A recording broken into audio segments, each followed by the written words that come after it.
यार गॉडफादर का ट्रेलर आया, लेकिन हमें किसी को नहीं पता था कि आज ट्रेलर आने वाला है। लेकिन अचानक सुबह देखा तो ट्रेलर आ चुका था, और सुबह मेरे पास टाइम नहीं था इतना कि मैं वीडियो बना के आप लोग के बीच में बता सकूं कि गॉडफादर फिल्म का ट्रेलर आया। ट्रेलर तो एक लाइन में अगर ट्रेलर के डिस्क्राइब करूं तो this is a powerful trailer. और ट्रेलर में जो जो हमें चीजें दिखाया गया, जो जो एक्शन सीन दिखाया गया, जो जो चीजें हमें प्रेजेंट किया गया, वो चीजें काफी खूबसूरत और काफी बवाल लेवल के लगा।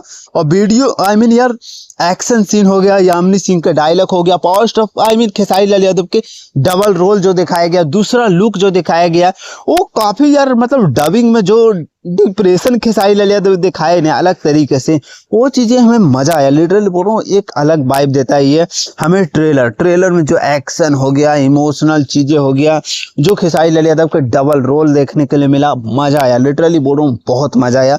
डबल रोल में खेसारी लाल यादव जचते भी हैं, इसमें भी वही चीजें निकल के आया। डबल रोल में काफी बवाल और काफी धमाल लग रहे थे। तो अच्छा ट्रेलर है, ट्रेलर के कट बहुत बेहतरीन तरीके से किया गया है। देखते हैं, बुरा यही लगा कि अचानक से फिल्म को ट्रेलर को रिलीज कर दिया। फिल्म को भी अचानक से मत रिलीज कर देना तुम लोग। ट्रेलर में जो हाइप बनाया जाता ना, आज गाना भी आया था, उसी के बीच में ट्रेलर पता नहीं क्या गाने में खुजली जो ट्रेलर भी डाल दिए आज ही के आज ही। सो ज्यादा मैं